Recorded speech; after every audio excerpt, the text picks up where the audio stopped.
자, 우리가 부활 후 승천하시면서 예수님께서 지상에 남겨두신 제자 또 초대교회에게 약속과 명령을 주신 것을 줄곧 계속 보고 있죠. 그것이 누가복음의 마지막 부분이고 사도행전의 처음 부분이에요. 볼지어다 내가 내 아버지께서 약속하신 것을 너희에게 보내리니 너희는 위로부터 능력으로 입혀질 때까지 이 성에 머물라. 여기 아주 분명한 약속이 있고 또 머물러서 이 약속을 기다리라고 하는 명령이 있죠. 그래서 초대교회 성도들은요 아주 순수한 믿음으로 이 말씀대로 순종했습니다. 적극적으로 순종했죠. 어떻게 해요? 기도에 힘쓴 거예요. 같이 읽어볼까요? 더불어 마음을 같이하여 오로지 기도에 힘쓰더라. 우린 여기서 가장 아름다운 교회의 모습을 보는 거예요. 더불어 마음을 같이하여 오로지 기도에 힘쓰더라. 딴짓하지 않고요, 교회가 모일 때마다 가장 하나님의 약속 붙잡고 기도하는 일에 힘쓰는, 이보다 순수한 교회가 어디 있겠습니까? 초대교회가 지금 그런 모습으로 하나님 앞에 준비하고 있는 거죠. 약속이 이루어질 것을. 자, 지난 시간 우리가 보았던 것은 그런 준비의 과정 중에 가룟 유다의 죽음으로 인하여 12사도의 그룹이 깨어졌잖아요. 그래서 다시 결손된 사도 인원을 보충하기 위해서 12번째 사도로 맏대하를 세우는데, 이게 그냥 있는 일이 아니고 말하자면 이 부대를 준비하는 과정이라고 할까요?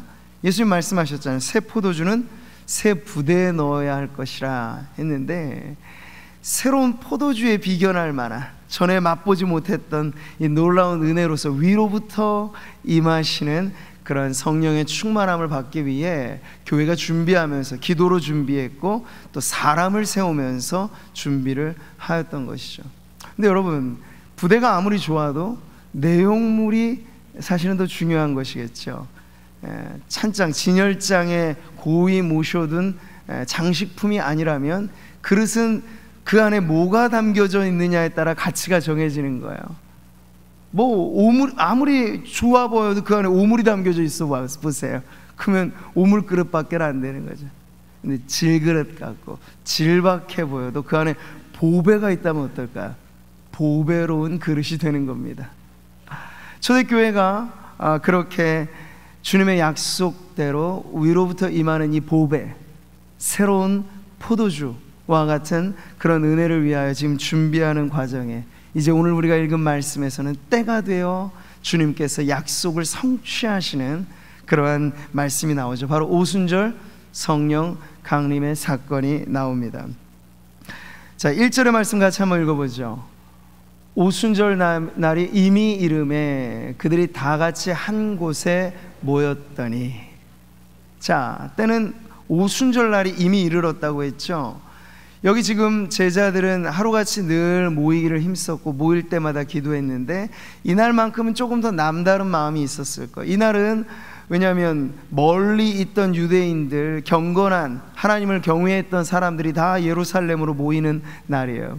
이스라엘이 중요하게 생각하는 3대 절기, 유월절을 기준으로 한 무교절, 그리고 칠칠절, 초막절, 장막절이라고도 부르는 이 3대 절기 때는요, 모든 성년 남성들은 당연히 하나님 앞에 나와야 했고, 그뿐만 아니라 가족들이 함께 나와 예배하였던 때입니다. 자, 근데 그 가운데 있었던 칠칠절이 다른 말로는 오순절이에요.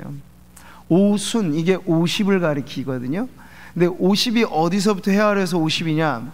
6월절을 맞이하는 그 주간에 안식일을 지나서 50일째 되는 거거든요. 그래서 77절이라고도 한 거죠. 일주일이 7이니까 일주일이 7번, 7 곱하기 7, 49, 그 다음이 50일째, 그래서 77절 오순절이라고도 부르는 거예요. 자, 당시 문화로 보면 농경사회에서 추수기는 매우 중요한 때이죠. 근데 이 오순절, 77절은요 또 하나의 절기가 겹쳐 있어요. 바로 맥추절이죠. 77절 곧 맥추의 초실절을 지키고, 이렇게 해요. 맥추절을 지키라. 이는 내가 수고하여 밭에 뿌린 것에 첫 열매를 거둠이니라. 이 첫 열매를 거두는 기쁨과 감격과 감사로 하나님 앞에 나아가는 때가 바로 오순절, 77절, 맥추절 다 함께 의미가 있는 거예요. 그래서 너무나 중요한 날이라는 걸 알 수 있겠죠. 근데 그 의미에 더해서 한 가지, 절기로 말하지는 않지만 이스라엘의 구원의 역사를 두고 봤을 때 결코 잊을 수 없는 사건이 바로 이날이 있었어요. 출애굽한 이스라엘 민족이 시내산에 도착해서 십계명, 하나님 율법을 받게 되잖아요. 율법이 뭔가요? 하나님의 백성을 백성답게 구별하는 기준인데 꼭 50일째 되는 날 이렇게 율법을 받게 되었어요. 그러니까 그 날과도 겹쳐져 있어서 아주 여러 가지 중요한 의미들이 담겨져 있는 이날, 성령께서 임하셨다고 오늘 말씀은 나오고 있습니다. 사랑하는 성도 여러분, 오늘 이 성령 강림의 시기를 보면서 우리는 하나님의 타이밍을 다시 한번 보는 겁니다.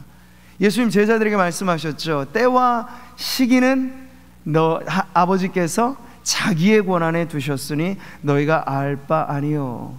몇 날 며칠 무슨 일이 있겠다, 자꾸만 미래를 미리 내다보려고 애쓰지 말라는 거예요. 요즘에도 불안한 시기일수록 예언가들이 판칩니다. 점쳐주고 어떻게 될 거라 얘기해주고, 근데 그건 우리가 알 바 아니에요. 우리의 속 안에 있는 게 아니에요. 그건 하나님의 정하신 때 하나님의 정하신 방식으로 이루어지니까요. 그러니까 우리는 다만 초대교회 성도들처럼 우리의 해야 될 본분에 충실하면 되죠. 그게 뭐예요? 모이기를 힘쓰고 기도하고. 근데 하나님은 계획 없이 일하시지 않는다는 거. 우리가 모를 뿐 하나님이 모르시는 일은 전혀 없어요. 심지어 여러분 오늘 예배하는 이 자리에 있는 성도님들 한 분 한 분이 그냥 태어나서 그냥 어쩌다가 예수 믿고 그러지 않아요. 창세전에 그리스도 안에서 우리를 예정하셨다고까지 말씀하시니 하나님의 타이밍은 기막힌 거죠. 성자 예수 그리스도를 이 땅에 보내시는 성육신의 사건조차도 그냥 우연히 일어난 게 아니죠. 때가 참에 하나님이 그 아들을 보내셨어요. 성령을 보내시는 때도 마찬가지죠. 많고 많은 날들 중에 오순절, 77절, 맥추절, 이 다양하고 중요한 의미가 합쳐져 있는 이날 성령께서 오신 거예요. 두 가지로 정리하면 추수와 율법이 수여되었던 그 기념하는 날에 성령께서 오셨다는 것, 옛 시대에 속해 있었던 구약 시대의 이 일들이 이제 새 시대로 접어들면서 완성되어지는 모습을 보여주는데, 하나의 완성은 뭘까요? 이 추수가 육신의 양식만을 거두는 추수가 아니라 이제는 영적인 추수를 거두게 되었다고 말씀을 하시는 거죠. 그 첫 열매로서 초대교회가 있는 거예요. 120여 명 정도의 모임에 불과했죠. 미약합니다. 전 세계로 두고 봤을 때 얼마나 작은 무리예요. 적은 수예요. 근데 이들이 첫 열매로서 거두어지도록 성령께서 임하셨다는 거죠. 첫 열매라고 했으니 끝이 아니고 시작이죠. 주님의 지상명령, 모든 민족을 제자로 삼아. 그 말은 뭐냐면 첫 열매로서 시작된 초대교회로부터 2000년 교회의 역사가 지금까지 와서 숱한 어려움 속에서도 코로나19가 뭐예요? 그 이상 중세 유럽에는 패스트라고 하는 흑사병으로 인해서 인구의 절반가량이 죽음으로 내몰리는 비극적인 시대도 있었는데, 그때도 교회는 살아있고 그때도 하나님의 백성들은 말씀으로 살아냈던 거예요. 그러니까 이 어려운 시절을 지나면서도 영적인 추수는 가면 갈수록 더해질 것입니다. 언제까지? 우리 주님 다시 오실 그날까지 말이죠. 그러니까 그것을 기대하는 첫 열매가 되었다는 것이고, 또 율법 수요식과 맞물려서 성령께서 오셨다라고 하는 것은 성령이 어떤 의미로서 우리에게 다가오시느냐, 바로 하나님의 백성을 백성답게 만드는 그 구별된 기준이 옛시대 그 성도들에게는 율법이라고 하였다면, 이제는 우리가 구약 성경만 아니라 신약 성경 전체를 망라해서 진리의 말씀이 기준되어 구별된 삶을 살아가게 하실 텐데, 율법에는 하나의 문제가 있었죠. 해라 하지 말라라고 명령은 하지만 율법 자체는 명령이지 지킬 만한 능력은 없어요. 그래서 율법 종교는 실패할 수밖에 없어요. 행위 종교는 무력할 수밖에 없어요. 근데 성령이 오셔서는 달라지는 거죠. 복음은 우리에게 하라는 명령만 아니라 할 수 있는 능력을 주는 줄 믿습니다. 성령께서 오신 것은 기준만 제시하는 게 아니라 거룩하게 살도록 능력을 주시는 거예요. 진리의 성령이 오시면 그가 너희를 모든 진리 가운데로 인도하시리니, 인도하실 뿐만 아니라 그렇게 살 수 있도록 하신다는 거죠. 바로 이 의미가 오순절날 성령이 강림하신 아주 중요한 내용입니다. 자, 이어지는 말씀은요, 성령께서 어떻게 임하셨는가에 대한 그 방식에 대한 서술인데, 우리가 2절 3절 말씀 같이 한번 읽어보겠습니다. 호련히 하늘로부터 급하고 강한 바람 같은 소리가 있어 그들이 앉은 온 집에 가득하며 마치 불의 혀처럼 갈라지는 것들이 그들에게 보여 각 사람 위에 하나씩 임하여 있더니. 지금 여러분, 이 기록은요, 문학가의 기록이 아니고 소설가의 기록이 아니고 시인의 기록이 아니고 역사가인 누가의 기록이, 아주 철두철미하고 냉철한 사고방식을 가졌던, 누가는 또한 의사였잖아요. 그러니까 과학적인 사고방식, 하나의 분석적인 사고가 익숙했던 사람이에요. 근데 그가 지금 기술해주는 이 내용 자체는, 그래서 이 픽션이 아니라는 거예요. 사실 자체에 대한 보도를 지금 보여주는데, 거기에 임하시는 이 방식에 아주 중요한 단어가 맨 앞에 나와 있죠. 호련히라는 단어예요. 이게 무슨 뜻이죠? 갑자기, 느닷없이, 예상 밖에, 깜짝 놀랄 만하게 성령께서 임하셨다라고 하는 거죠. 앞서 제가 말씀드린 하나님의 타이밍은 정확하기 때문에 하나님은 역사의 날줄과 시줄을 그냥 헝클어치게 엮지 않아서 정교하게 마칩니다. 아주 고급 카페트를 수제품으로 짤 때 조각, 그 이미지가 어긋나지 않잖아요. 하나님은 그런 분이세요. 근데 우리 편에서는요, 우리는 모른다는 거야. 여기에 바로 하나님의 주권이 있는 거죠. 하나님 임의성이 있는 거예요. 호련히 임하셨다라고 하는 건, 예수님께서 중생으로 거듭난 성도들로 변화될 때 성령이 어떻게 역사하신다라고 말씀을 이렇게 표현하고 있죠. 같이 한번 읽어볼까요?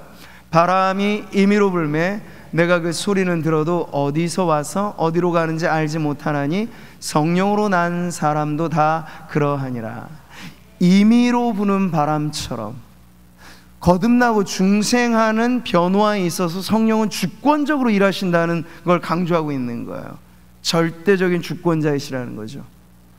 근데 충만하게 되어지는 이것과는 또 다른 사건인데, 그 성령의 충만함 역시도 우리 편에서의 조작, 우리 편에서의, 그러니까 예를 들면 이런 거예요. 우리는 과거의 전통상 부흥회라고 하는 집회를 많이 해왔습니다. 근데 은혜가 충만했던 시대는요, 정말 그렇게 현수막을 내걸고 꼭 그렇게 안 하더라도 은혜가 충만했던 시대에는요, 성령께서 역사하셨어요. 근데 그것이 지나가고 나면 사람들이 오해하는 거죠. 아, 부흥회를 하면 역사가 일어날 것이다.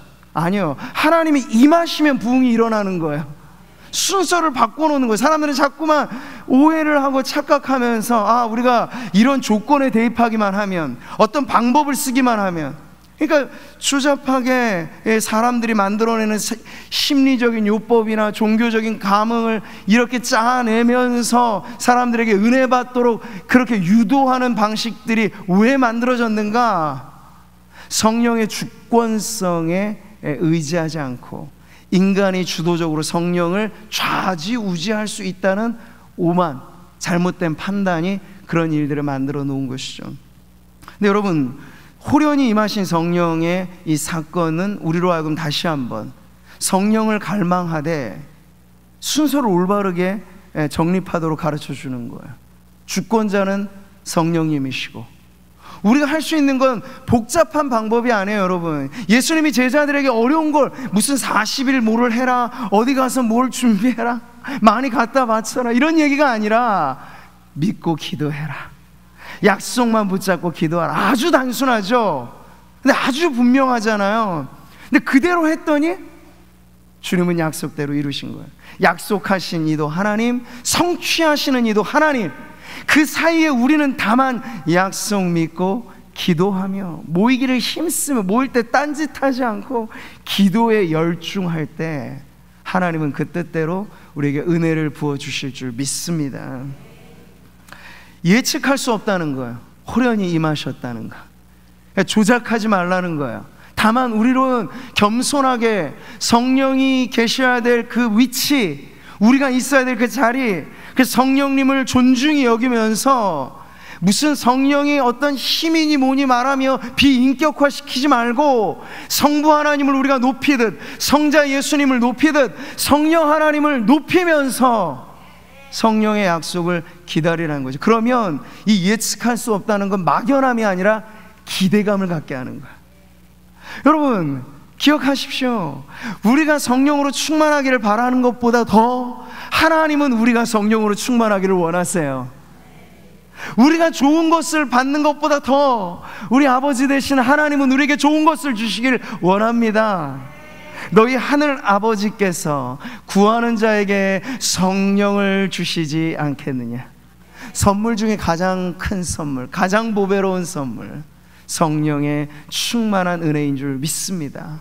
근데 우리보다 더 하나님이 이것을 원하신다는 거예요. 그러니까 예수님도 제자들에게 너네 한번 진탕 고생하면서 해봐라 이렇게 말씀하시지 않았어요. 너희는 몇 날이 못되어 성령으로 세례를 받으리라. 말씀 그대로 예수님 승천 이후 오순절 날까지는 딱 열흘 동안의 시간이 지나간 거예요. 우리가 길게 살펴보고 있는 이 말씀은 열흘간의 치열한 기록이라고요. 여러분 깁니까? 일주일에 조금만 더 보태면 열흘이잖아. 우리는 한 주 한 주가 어쩜 이리 빨리 지나가는지 모르는데 1년이 후딱 지나고 10년이 후딱 지나는데 여러분 그 안에 어떠한 삶의 변화가 있습니까? 근데 중요한 건 열흘이 채 지나지 않는 때 성령이 임하시고 그들이 충만한 은혜를 경험하게 되니까 놀랄만한 변화가 일어나게 됐다는 거예요. 사랑하는 성도 여러분, 호련히 강림하신 성령님의 이 사건 앞에 우리는 겸손히 엎드려야 합니다. 절대적인 주권자로서 성령님을 우리가 믿고, 다만 우리는 설레이고 기대하는 마음으로 나에게도 우리에게도 전에 여러분이 경험했던 충만함이 다라고 생각한다면 그것만큼 큰 오해는 없어요. 여러분 우리가 발목처럼 찰랑찰랑 흔들리는 물가에 노는 어린아이들을 보십시오. 근데 그 아이들은 그게 전부라고 생각할 거야. 아니요, 조금 더 가보세요. 그러면 허리춤으로 물이 차오르는 걸 경험합니다. 근데 그게 전부일까? 아니요, 조금 더 가보세요. 건너지 못할 강을 우리가 보는데 성령께서는 이와 같은 생수의 강으로서 비유되어지는 분이세요. 생수의 강, 이것에 잠겨지는 은혜가 바로 성령의 충만함인 줄 믿습니다. 자, 이렇게 임하는 방식과 함께 성령께서 당시 임하실 때 일어난 현상에 대해서도 지금 역사가인 누가는 아주 정확하게 묘사해 주면서 표현해 주고 있죠. 그 표현을 보니 바람처럼 불꽃처럼 성령이 임하신 그 현장을 우리가 보게 되는 겁니다. 근데 여러분 정확하게 이것을 이해하셔야 돼요. 급하고 강한 바람 같이 되어 있죠. 마치 불의 혀처럼 갈라지는 것들. 그러니까 성령은 바람이다, 성령은 불이다 이렇게 말하면 오해할 수 있어요. 근데 성령이 임하시는 그 현장에 급하고 바람 같은 소리가 들려졌다는 거예요. 이 청각적인, 그리고 불의 혀처럼 갈라지는 것들이 보였다라고 하는 시각적인, 이 두 가지를 함께 보면서 강조하는 건 뭘까요? 성령께서 임하시는 현장에는 부인할 수 없는 증거가, 흔적이 남는다는 거예요. 여러분 우리가 누군가를 만나고 그 만남이 귀하다면 평생 한 번 마주친 그 만남도 지울 수 없는 인상을 남기잖아요. 그래서 누군가의 한 번의 만남으로 내 인생이 바뀌어졌다 말할 때 그 만남의 대상이 대단한 존재라는 걸 알 수 있죠. 하나님이 우리에게 임하셨다, 성령께서 우리에게 임하셨다라고 하면 그 임하심의 현장에 분명한 흔적이 남게 되어 있다는 거예요. 바로 오늘 그 생생한 묘사가 담고 있는 것. 그래서 누가가 인간의 필설로는 다 표현할 수 없어서 빗대어 설명할 수밖에 없는데 굳이 표현하자니 그것은 토네이도를 우리가 경험은 못 해봤으니까, 허리케인. 우리는 뭐 여름에 강풍을 경험해도 그냥 나무 뿌리 하나 뽑히는 정도면 엄청나다. 근데 미국을 휩쓸고 지나가는 토네이도나 허리케인 같은 건 여러분 집채를 날리잖아요. 그런 현장에 우리가 있다고 생각해 보세요. 지금 급하고 강한 바람과 같은 소리라는 건 실제로 그 바람이 만약 물리적인 현상으로 일어났다면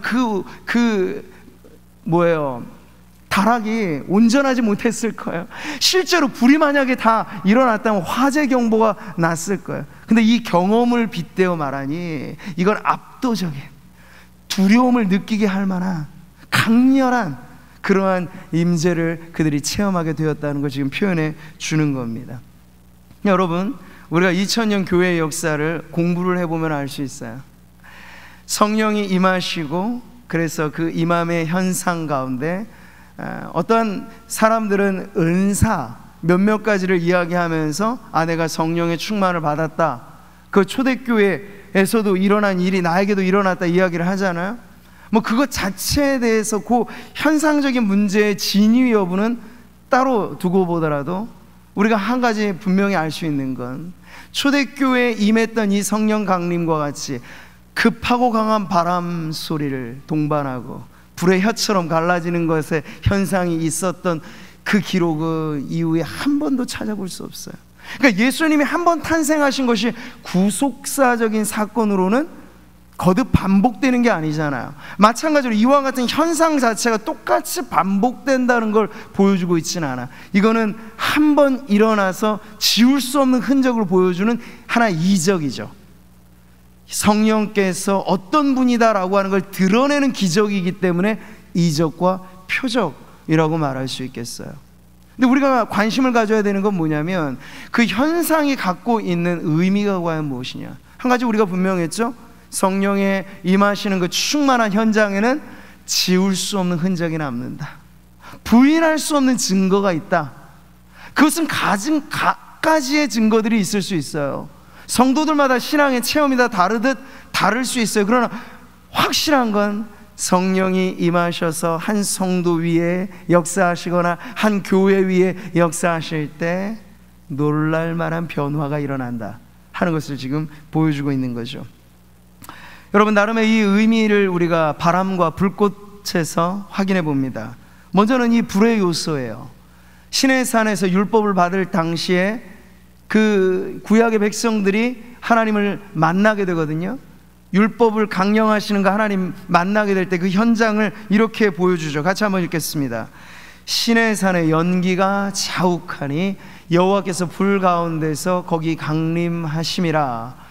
그 연기가 옹기가마 연기같이 떠오르고 온 산이 크게 진동하며. 여러분, 이 기록이 소설이 아니고 판타지가 아니잖아요. 그 사건 현장 자체를 묘사해주고 있는 생생한 표현이에요. 근데 여기 보면 하나님의 임재 가운데, 불 가운데 하나님께서 임재하셨어요. 거룩이죠.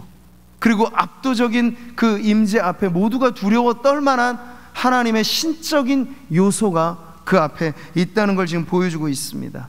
이게 바로 불꽃같이 임하시는 이 성령의 임재가 무엇을 가리키는가? 성령님은 영광 받으실 하나님이시다 라는 걸 지금 보여주고 있는 거예요. 자꾸 성령을 어떠한 수단과 도구로 전락시키는 그 문제로부터 우리는 교정을 받아야 되는데, 이 말씀을 보면 어미한 영광, 불꽃 가운데 임하셨던 구약의 그 하나님의 임재와 같이 신약 시대를 개막하고 교회를 교회답게 만드는 성령의 강림 가운데도 이 불꽃 같은 임재가 보여주는 건 바로 이러한 요소, 성령님은 거룩한 하나님이시다 라는 걸 지금 보여주고 있는 거예요. 또 하나, 바람같이 임하시는 이 성령님의 임재 가운데, 여러분, 이 바람이라는 건 원어로 푸뉴마입니다. 성령도 푸뉴마라고 불려요. 그리고 숨결도 푸뉴마, 생기도 푸뉴마, 다 똑같은 단어를 쓰고 있어요. 그래서 문장이나 문맥을 통해서 이게 어떤 의미인가를 정해야 되는 거예요. 근데 여기 여러분, 우리가 이 바람같이 임하시는 성령의 임재 현장이 유대인들에게 있어서는 구약의 낯설지 않은 풍경, 그리고 그것을 가르쳐 주는데, 첫사람 아담이 창조되었을 때 그가 다른 피조물과 달랐던 중요한 차이점이 어디서 생겨납니까?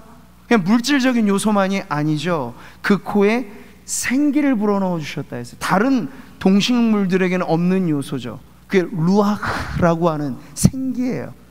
생기, 바람. 그럼으로써 생명이 되었다, 살아있는 존재가 되었다라고 말했을 때 이런 어떤 육신적인 생물학적인 어떤 생명을 말하는 게 아니라 영적인 존재로서 인간이 창조를 받았다라는 걸 보여주고 있는 거예요. 그때도 생기의 요소가 있었습니다.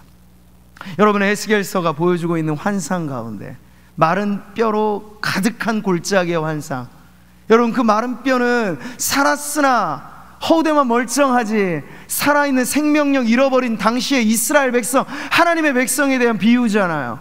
근데 그들이 다시 살게 되어지는 방법은 단 하나밖에 없었습니다. 생기의 요소죠. 생기가 불어와야 모양만이 아니라 실제로 살아있는 하나님의 군대로 바뀌어지게 된다는 거예요. 그래서 선지자를 통해 하나님 명하셨죠. 주 여호와께서 이같이 말씀하시기를, 생기야 사방에서부터 와서 이 죽음을 당한 자에게 불어서 살아나게 하라.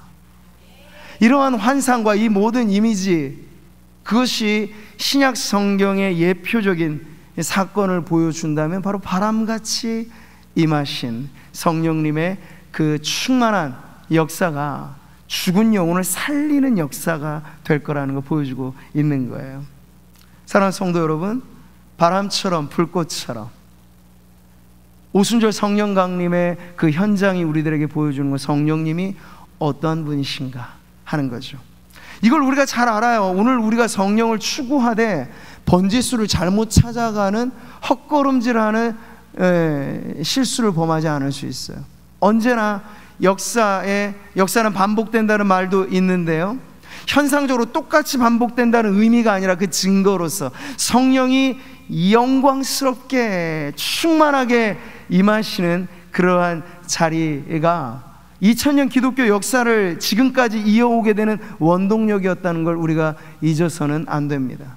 그런 이 사건이 가지고 있는 의미대로 성령님이 어떠한 분이신가? 그분은 바람같이 생기와 같이 죽은 영혼을 살리고, 성도임에도 불구하고 살았다에는 이름은 갖고 있지만 실상은 살아있는 삶을 못 사는 성도들 있을까요, 없을까요? 안타깝게도 있습니다.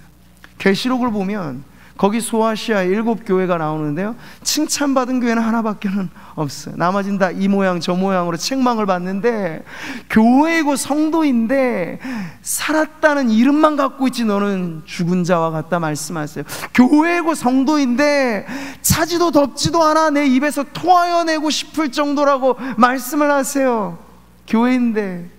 여러분, 이 교회들의 모습이 2000년을 통해서 영광스러운 교회만 반복된 게 아니라 실패하고 좌절하고 넘어지고 진탕에 얼룩지고 그런 교회의 모습들도 얼마든지 반복되어 왔다는 걸 우리는 알 수 있습니다. 그러니 오늘 가장 원초적이고 순수하고 아름다운 교회의 태동의 그 현장을 우리가 보면서 우리가 다시 한번 교회를 교회되게, 성도를 성도답게 만드시는 그 원천으로서 성령님이 어떠한 분이신 줄 알아 성령의 임하심의 그 충만함에 우리가 사모하는 마음으로, 초대교회도 그랬던 것처럼 오늘의 교회가 살 길은 오직 하나, 성령이여 임하시고 충만하게 역사하여 주셔서 우리가 세상과 다른 하나님의 백성임을, 말씀을 통해 구별될 뿐만 아니라 말씀대로 살아갈 수 있는 능력을 우리에게 주시옵소서. 오직 성령이 너희에게 임하시면 그 임함으로 인하여 권능이 우리에게 임합니다. 여러분, 그 권능이 무슨 초능력일까요? 아니에요. 말씀대로 살아갈 수 있는 능력인 줄 믿습니다. 오늘의 교회가 왜 세상의 천덕꾸러기가 되었을까요? 우리에게 전통이 없습니까? 말씀의 객관적인 지식이 없습니까? 다 있어요. 있는데 그대로 못 사는 게 문제잖아요. 능력이 결여되어 있는 교회, 살만한 능력이 부족해져 버린 성도, 이런 우리들에게 여러분, 이 오늘 사건의 현장은 2000년 전 캐캐묵은 옛날 옛적 이야기가 아니고 오늘 우리를 살아내게 만드는 하나님의 은혜의 약속의 말씀인 줄 믿습니다. 그럼 오늘 이 말씀을 대할 때 우리가 결론하여 주님의 도전, 명령 앞에 다시 한번 엎드리는 것이죠. 바람처럼 불꽃처럼 임하신 성령이 오늘 우리 가운데 어떻게 일하실지에 대한 기대를 갖고, 지금 코로나19의 시기, 모든 게 다 침체되고 위축되고 좁아져 버렸죠. 근데 세상만 위기에 있는 게 아니고 지금 교회와 성도도 역시 시험대 위에 올라와 있는 겁니다. 옛날 카타콤의 성도들이 신앙 하나 지켜내려고 지하 깊숙이 무덤이거든요. 카타콤은 지하 동굴, 지하 무덤, 파내려 가면서까지, 거기서 태어나고 거기서 죽으면서까지 신앙을 지켜냈을 때 그들은 그 시험을 통과했습니다. 근데 지금 우리는 그만한 문제까지는 아닐 거예요 지금. 그러나 사방에서 눈에 보이지 않는 바이러스가 우리 주변에 있다라고 하는 그 위험 요소만으로도 얼마나 우리의 마음이 위축되고 교회에 나오는 것조차도 두렵고 이렇습니까? 근데 여러분, 이걸 돌파해내려면 인간적인 생각과 인간적인 감정만으로는 안 되는 거겠죠. 이 위기의 시대를 돌파하게 되는데 우리는 더욱더 성령의 충만한 은혜가 필요합니다. 우리 교회뿐만 아니라 이 땅의 모든 교회들이, 온 지구상에 흩어져 있는 모든 교회들이 이 코로나라고 하는 초유의 위기 상황을 이겨낼 수 있는 건 우리의 조직의 힘도, 우리의 어떠한 다른 능력도 아닌 성령이 생명을 주시고 활력을 되찾게 하시고 두려움을 이기는 담대함과 세상을 이기는 지혜와 이 모든 것이 성령의 임재와 그 충만함 가운데 있을 때 우리 교회는 다시 한번 또 한 번의 이 위기를 돌파하고 간신히 모면하는 정도가 아니라 오히려 광야를 지나 약속의 땅으로 지나갈 때 더 성숙해지는 은혜를 입게 될 줄 믿습니다. 성도의 삶은 그 안에 생명이 있을 뿐만 아니라 그 생명을 나누는 삶이죠. 우리를 살려내시는, 바람같이 불어오사 생기와 같이 우리를 살아나게 하시는 성령께서 이와 같이 성도의 삶을 살게 하실 줄 믿습니다. 제자의 삶은 우리 스승 되신 예수님이 고난의 십자가 지고 가셨듯이 우리에게도 저마다의 몫의 십자가, 저마다 부인해야 될 자기의 몫, 그것을 감당하는 헌신의 삶인데, 성령께서 우리 안에 능력을 주실 때 우리가 그렇게 당찬 제자의 삶을 살아낼 줄 믿습니다. 때때로 부르는 복음성가 중에 낮엔 해처럼 밤엔 달처럼 이런 찬양이 있죠. 그렇게 살 수 없을까. 2절도 보면 서글퍼요. 베드로처럼 바울처럼 그렇게 살 수 없을까. 근데 이 찬양이 다 좋은데 너무 서글프다는 데 문제가 있어요. 없을까? 못할까? 안 될까? 이 성도들이 부를 노래치고는 좀 부족하죠. 힘이 빠지죠. 우리가 더 즐겨 부르는 찬송은 무엇입니까? 할 수 있다 하시니 나의 능력 주 하나님. 여러분, 이런 찬양이잖아요. 할 수 있다 하시니는 성령을 제껴놓고 우리가 할 수 있다, 해보자, 하면 된다, 그거는요 지금 우리가 옛날 새마을 운동할 때 붙였던 가훈이 될 수는 있어도 이 위기의 영적 시대에 우리 힘 가지고 할 수는 없어요. 물론 그래서 복음성가가 반쪽의 사실을 가르쳐 주긴 해요. 그런데 그 반쪽을 우리가 또 알면 온전해지겠죠. 나는 할 수 없지만 주님은 나를 할 수 있게 하시는 분입니다. 할렐루야. 나는 못합니다만 전능하신 하나님, 그분이 성령님이세요. 여러분, 우리에게 임하실 때 내가 못 건너가는 문제, 나를 가둬두고 있는 이 상황 돌파해낼 수 있는 능력을 성령께서 우리에게 주실 줄 믿습니다. 성경은 우리에게 말씀합니다. 술 취하지 말라, 이는 방탕한 것이니, 같이 한번 읽어보죠. 오직 성령으로 충만함을 받으라. 자, 뒷부분 어렵지 않으니까 한번 반복해보죠. 시작. 오직 성령으로 충만함을 받으라. 여러분만 한번 힘차게 시작. 네, 예배 마치고 이 부분만 여러분 잊지 않으시면 돼요. 여러분 힘이 빠질 때, 할 수 없을까 막 그렇게 쪼그라들 때 이 말씀을 기억내세요. 오직 성령으로 충만함을 받으라. 성령으로 충만한 성도가 어떤 일을 해낼지는 우리가 사도행전을 보면 나오는 거예요. 답은 나와요. 120명 남집한, 지금으로 말하자면 여러분 요즘에는요 교회가 하도 대형화되어 있으니까 수만이 되니까 뭐 100명 남짓한 교회는 작은 교회라고 생각을 하는데, 여러분 그 교회가 로마를 뒤집어 놓는 초석이 되었다는 걸 보십시오. 수천 수만이, 그래서 아시아 아니 세계에서 가장 큰 교회가 있고 가장 큰 건물이 있는 한국 교회라고 자부하지만 한국 사회 이 병들어 있는 문제의 중심에 오히려 교회가 있다는 게 우리의 수치이고 우리의 죄악 아닙니까? 이 정도만 됐다면 정치를 바꾸고 사회를 바꾸고 교육을 바꾸고 문화를 바꿀 만한 능력이 있어야 되는데 없어요. 모자라요. 수는 많은데 왜 그럴까요? 성령의 능력이 한국 교회에 강렬했던 때와 지금 너무나 달라진 형편에 있다는 것이죠. 교회가 기득권을 갖고 교회가 교권을 강조는 합니다만 진정 우리를 능력 있게 살게 만드는 성령의 충만함에 관해서는 일자 무식이 되어져 버린 교회와 성도들에게 여러분 어떤 일들을 기대할 수 있겠습니까? 오직 성령으로 충만함을 받으라. 여러분 이 말씀이 기준점이 되시기를 바랍니다. 아무리 많이 알고 아무리 경험이 많고 아무리 교회 생활 오래 해도 이 말씀에 여러분이 아멘, 그리고 이 말씀이 나의 간증, 내 노래, 성령이 지나간 이후에 여러분 그 자취가 남듯이, 흔적이 남듯이 우리의 영혼이 성령에게 온전히 사로잡힌 바 될 때 내가 못 고칠, 몹쓸 내 영혼의 질병과도 같은 죄악과 세상을 기뻐했던 마음과 술 취하지 말라고 했잖아요. 근데 우리는 뭔가에 취해서 살아요.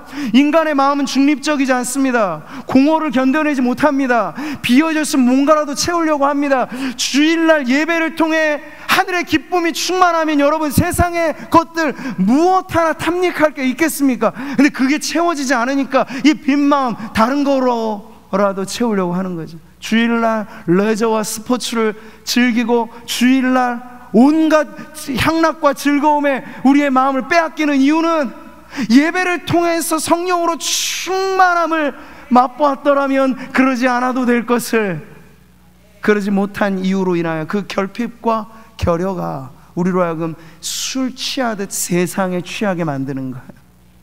사랑하는 성도 여러분, 성령으로 충만하지 않으면 중립적일까? 그렇지 않아요. 자기로 충만한 성도가 될 뿐이에요. 성령으로 충만하지 않으면 세상으로 충만해질 것입니다. 그런 이것은 누가 이기느냐에 대한 싸움일 수 있어요. 성령과 육체의 요구가 서로 충돌된다고 갈라디아서가 말하잖아요. 육체의 소욕은 성령과 반대되고 성령의 소욕은 육체와 반대된다고 말하잖아요. 여러분 안에 누가 주인이 되어 있습니까?